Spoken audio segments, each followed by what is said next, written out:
Meu nome é Cristiano Pessoa e eu vou falar brevemente sobre o AVE, que é o acidente vascular encefálico, popularmente conhecido como derrame. O derrame, que é o acidente vascular cerebral, ele pode ser de dois tipos, hemorrágicos e isquêmicos. Os hemorrágicos são aqueles em que as artérias e veias rompem dentro da cabeça, levando a uma série de sintomas que devem ser rapidamente tratados de maneira emergencial. O acidente vascular isquêmico, ao contrário do derrame, se caracteriza por uma obstrução ao fluxo sanguíneo, ou seja, no hemorrágico o sangue extravasa, no isquêmico o sangue não chega. O acidente vascular cerebral cresce a cada ano em todo o mundo. É uma verdadeira pandemia.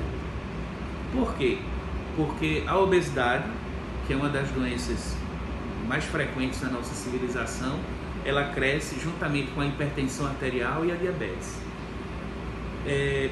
Essas três doenças, aliadas também à hipercolesterolemia e à hipertrigliceridemia, contribuem para o maior índice de portadores de acidente vascular em todo o mundo.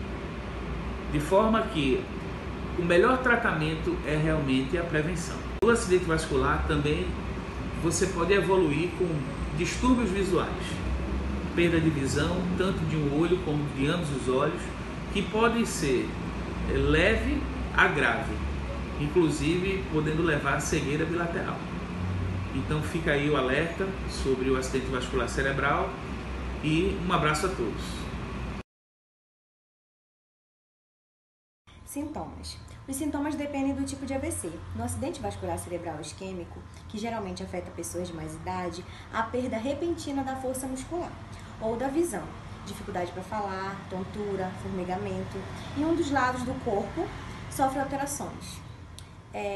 Esses sinais clínicos podem ser transitórios, mas ainda assim demandam cuidados médicos emergenciais. Já no AVC hemorrágico, que ocorre em pessoas mais jovens, além desses mesmos sintomas que eu já falei, o quadro costuma ser marcado por dor de cabeça, inchaço cerebral, náuseas, vômitos e até convulsões. Na presença de qualquer sinal ou sintoma de AVC, é importante ligar para o SAMU 192 o mais rápido possível para que os primeiros socorros sejam realizados e o tratamento seja iniciado de forma correta no pronto-socorro.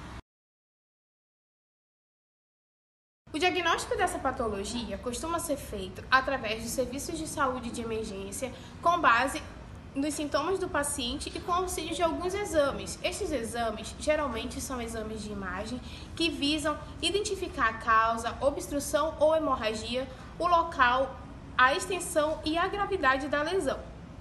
E alguns exames são tomografia computadorizada, ressonância magnética do encéfalo, ultrassonografia das artérias e angiografia, que estuda o interior dos vasos sanguíneos. Com os exames de imagem é possível avaliar a região onde está a doença, bem como sua extensão, auxiliando na decisão de qual será a melhor forma de conduzir o tratamento para o paciente. Quanto mais precoce o diagnóstico, maiores são as chances de curar. Por essa razão, é necessário reconhecer a importância do diagnóstico por imagem para exames complementares com detecção e prevenção de doença. Por isso, o diagnóstico precoce é fundamental. A tomografia computadorizada ela é dita hoje como um dos melhores exames dentro dessa área da radiologia e ela consegue mapear várias patologias, dentro delas, como eu já coloquei a vocês, o AVC. Tomografia computadorizada dentro aí dos exames de radiodiagnóstico, ela é dita como um dos melhores exames, até por ser simples, barato e viável. Voltado para o AVC, a tomo, ela é um exame onde é notória essa diferença do contraste de cinza, porque a tomografia, a gente trabalha ela com tom de cinza. Então, para cada tom de cinza, eu tenho uma patologia diferente.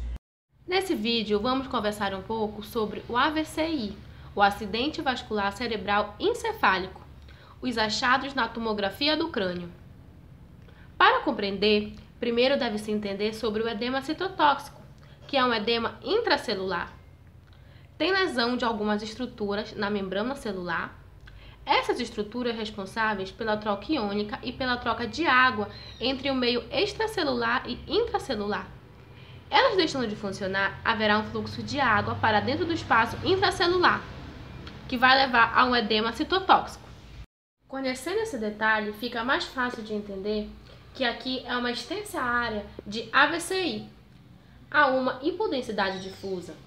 Veja como os parênquimas encefálico fica mais escuro do que o outro lado normal. Aqui, ó. Devido à água, que ela acaba ficando escura na tomografia. Houve um aumento de volume e, consequentemente, se você comparar os sulcos corticais desse lado e do lado normal, é nítido que houve um apagamento dos giros corticais. Veja um discreto desvio nas estruturas da linha média para o outro lado, em decorrência do volume da área do epiderma citotóxico. Um outro detalhe é a hipodensidade no AVCI, entre o córtex camada mais fina e a substância branca, onde essa substância ela fica mais escuro, onde acontece mais hipodensidade. O que pode causar um AVC? No AVC isquêmico, que é o tipo mais comum de derrame cerebral, ele pode ocorrer por acúmulos de placas de gordura nos vasos, pela impactação de um coágulo ou até mesmo pela diminuição do fluxo de sangue devido à alteração na circulação do nosso corpo. Esse tipo de AVC é muito comum em pessoas que têm doenças como diabetes, pressão alta, colesterol e triglicerídeos aumentados e que não fazem o tratamento correto. Também em pessoas que têm arritmia cardíaca. Existem muitas evidências mostrando que o exercício físico regular ele diminui o risco de se ter um AVC.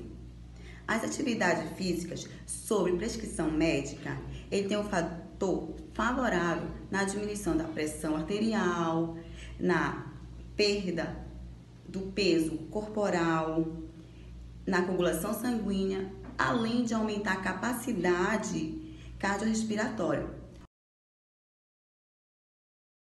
A saúde bucal e as doenças cardiovasculares estão muito conectadas com a disseminação de bactérias. Essas bactérias elas podem acarretar em várias doenças. Uma delas são as cardiovasculares. Através da corrente sanguínea, ela pode chegar ao coração e acometer vários tipos de doenças cardiovasculares, que no caso são a endocardite. Para quem não sabe, a endocardite são a infecção do revestimento do coração, a parte interna dele.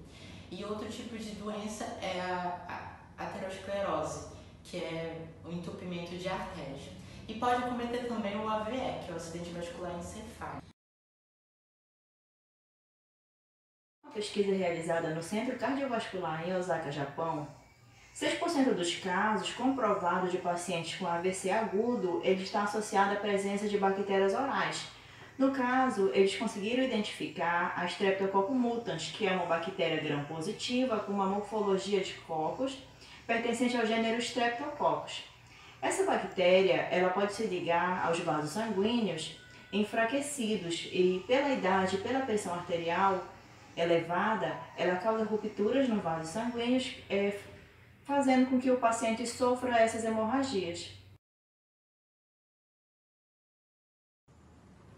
Independentemente do tipo, o AVC constitui um problema grave de saúde, sendo a primeira causa mundial de incapacidade e redução da qualidade de vida e a terceira causa de morte em todo o globo. De acordo com a Organização Mundial de Saúde, a OMS, contudo, um dos fatores determinados para agravar ou amenizar as consequências é o tempo que transcorre entre o começo dos sintomas e o reconhecimento dos primeiros cuidados médicos. Afinal, quando menos durar a falta de irrigação, menor será a perda cerebral. A regra, portanto, é jamais deixar para ir ao pronto-socorro no dia seguinte. O AVC é uma doença tempo independente, ou seja, quanto mais rápido o tratamento, maior a chance de recuperação completa. Sendo assim, torna-se primordial a identificação dos sinais de alerta para o reconhecimento de ocorrência de um AVC.